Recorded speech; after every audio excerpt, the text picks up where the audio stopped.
அப்ப இந்த முருங்கையும் தென்னையும் பங்காளியா பகையாளியா? இந்த வீடியோவில் தேனி மாவட்டம் ஆண்டிப்பட்டி தாலுகாவில் பாலூத்து என்ற கிராமத்தில் இன்னைக்கு உயர்திரு ஐயா ரவீந்திரன் ஐயாவுடைய தோட்டத்தை நம்ம பார்க்க வந்திருக்கோம். இப்போ இதை குழி எப்படி எடுத்தீங்க, எப்படி நட்டீங்க, என்னென்ன பிரச்சனைகள் பேஸ் பண்ணியிருக்கீங்க, எதுக்காக பசுமை பூமி இன்னும் நம்ம தோட்டத்துக்கு வர சொல்லியிருக்கீங்க? உங்களுடைய வீடியோ நிறைய வீடியோ பார்த்தோம். நிறைய பேர் போடுறாங்க தென்னை வளர்க்குறது அதெல்லாம். இது பார்த்து நான் ஒரு 100 வீடியோவில் உங்கள் வீடியோ மட்டும்தான் எனக்கு பிடிச்சிருக்கு. ரிசல்ட்டோட காமிச்சிங்க. அது நட்டு வச்சதுலேருந்து அது காய்ச்சி மரமாக உள்ள எல்லா வழிமுறைகளையும் பார்த்து முழு நம்பிக்கை இருந்ததுனால உங்களை நான் செலக்ட் பண்ணி தொடர்ந்து ஒரு 3 மாதமாக ஃபாலோ பண்ணி என்னுடைய மனைவியினுடைய ஆசை இந்த தோட்டத்தில் வந்து எல்லா விதமான இது பண்ணி ஒரு சோலைவனமாக இருக்கணும்னு அந்த பிள்ளை உயிரோட இருக்க ஆசைப்பட்டுட்டே இருந்துச்சு. அந்த ஆசையை நிறைவேற்றுற ஒரே குறிக்கோளாக தான் நான் வாழ்ந்துகிட்டு இருக்கேன். கல்லறை தோட்டத்தை நல்லபடியாக பார்க்கன்ற ஒரே எண்ணம் தான். முன் அனுபவம் இல்லை, இதை வச்சு தான் கற்றுக்கிறோம். 3 மாதத்திற்கும் முன்பாக பசுமை பூமியினுடைய கன்றாகிய சிரஞ்சீவி ஒன்றை நடவு செய்து அந்த கன்றினுடைய வளர்ச்சி சரியா இருக்கா, இதனுடைய பராமரிக்கிற தொழில்நுட்பங்கள் என்ன என்பதை ஆராய்வதற்காக. ஆனா அந்த கன்று தரமான கன்றா, சிரஞ்சீவி 1 தரமா இருக்கான்னு பார்த்தா இது ஒரு தரமான கன்று. ஏறக்குறைய நடவு செய்த 3 மாதம் ஆச்சு. வளர்ச்சி கரெக்டா இருக்கான்னு பார்த்தா வளர்ச்சி கொஞ்சம் குறைபாடு இருக்கு. இந்த தோகையினுடைய நுனிகள் கருகி இருக்கு பாருங்க. இது இன்னும் நம்ம முறையா பராமரிச்சா கண்டிப்பாக இந்த கன்று இன்னும் 2 வருஷத்துல பால வரும். குறை 22 அடிக்கு 1 போட்டிருக்காங்க. ஏற்கனவே முருங்கை இருந்த இடம் இங்க பாருங்க விவாஸ் முருங்கை. அப்ப இந்த முருங்கையும் தென்னையும் பங்காளியா பகையாளியா? அதிகபட்சம் இன்னும் 1 வருஷம் அல்லது 1.5 வருஷம் நீங்க விடலாம். ஏன்னா தென்னையும் நிழல்ல காய்க்காது, முருங்கையும் நிழல்ல காய்க்காது. இதுவரைக்கும் எந்த உரம் எதுவுமே பண்ண முடியல. இன்னைக்கு நீங்க வந்து கொடுக்குற வழிகாட்டுதல் அடிப்படையில தான் இதை நான் வந்து உருவாக்கி பலனடையணும். தண்ணி எத்தனை நாளைக்கு ஒருக்கா விடுறீங்க? ஒரு நாளைக்கு விட்டு அடுத்து 3 நாள் கழிச்சு 30 லிட்டர் சொல்லியிருந்தீங்க. அந்த லிட்டர் கணக்கு எனக்கு புரியல, அதனால 3 நாளைக்கு ஒரு தண்ணி விடுறீங்க. தண்ணி வந்து இத மாதிரி வெளியில வட்டப்பாத்திக்கு வெளில தான். வட்டப்பாத்தி இப்பதான் வருது. வட்டப்பாத்தி இப்பதான் சரியில்லாம இருந்துச்சு. மொத்தத்துல தண்ணி பாஞ்சிச்சு, குருத்துக்குமே தண்ணி போச்சு. குருத்துக்குள்ள தொடர்ந்து என்னால கண்காணிக்க முடியாதனால இப்ப நீங்க என்னுடைய வழிகாட்டு முறையில சின்ன சின்ன இந்த விஷயங்கள் பண்ணி வச்சிருக்கோம். வேற அந்த குழிக்குள்ள பல தானிய பயிர்கள் அத மாதிரி எதுவுமே இல்லைங்க, எதுவுமே இல்லை. அடுத்து இந்த நடைமுறை சரியா இருக்கான்னு பார்க்க போறோம். வேற என்னென்ன சந்தேகங்கள் ஐயா? அவ்வளவுதாங்க. இப்ப இதுக்கு வேற என்ன உரங்கள் போடணும், வேற என்ன மாதிரியான இந்த பயிரை சீக்கிரம் நல்லபடியாக உருவாக்குறதுக்கான ஐட்டத்தை மட்டும் ஐயா சொன்னீங்கன்னா அதை நான் பின்பற்றி ஃபாலோ பண்ணுவேன்.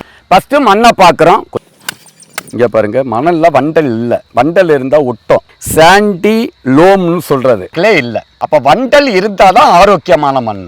அப்ப இந்த மண்ணுல என்னென்ன செடிகள் நல்லா வளரும்னு பார்த்தேன்னு சொன்ன தென்னை, முருங்கை, காய்கறி பயிர்கள், கடலை, உளுந்து, சோளம், கத்தரிக்காய் இத மாதிரிப்பட்ட எல்லா பயிர்களும் வரும். ஆனா வண்டல் இன்னும் கலந்திருந்தா எல்லாமே நல்லா இருக்கும்.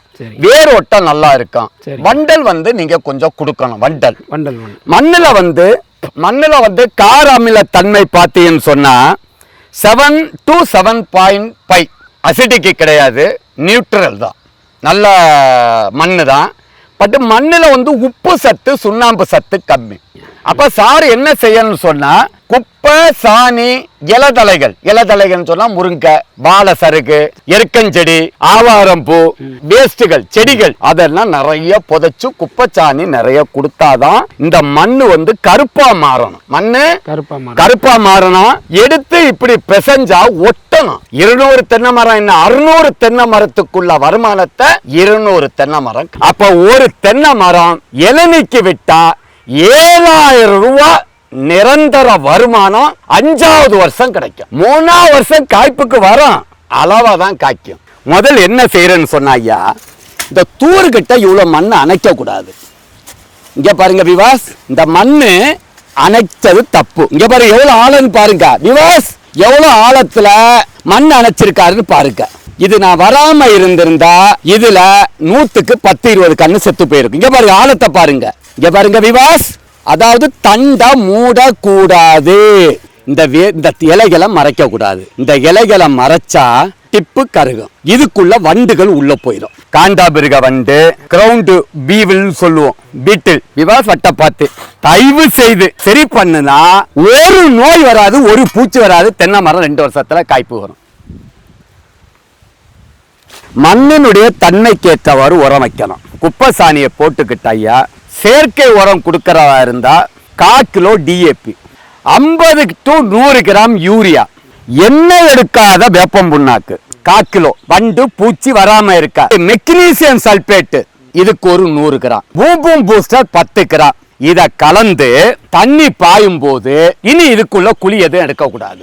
இனி இப்ப 100 வருஷம் ஆனாலும் இங்க எது நீங்க கை வைக்க கூடாது. கை வைக்கிறா இருந்தா இதுக்குள்ள மண்ணு விழுந்தா எடுத்து போடணும். மீதி நீங்க இதுல தண்ணி பாயும் போது இப்படி போட்டு விடணும். தண்ணி பாய்ச்சி தண்ணிக்கு மேல இந்த உரம் என்ன தெரியாது. 15 நாளைக்கு ஒருக்கா இந்த வண்டுகள் வராம இருக்க COC காப்பர் ஆக்சி குளோரைடு பச்சை பவுடரு, மோனோவோட்டபாஸ் அல்லது லாம்டா சைக்ளோத்திரின் அல்லது இமிடா அல்லது பிரீஸ் வேப்பெண்ணெய், டெக் போர் டெக் பெட்டி கலந்து 15 நாளைக்கு ஒருக்கா ஸ்ப்ரே பண்ணுங்க.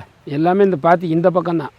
மருந்து மட்டும் இதுக்குள்ள செடிகளுக்கு மருந்து மட்டும் நல்லா நனையும் படி 15 அல்லது 30 நாளைக்கு ஒருக்கா இத பண்ணிட்டீங்கன்னு சொன்னா வரும் முன் பாதுகாக்கிறது.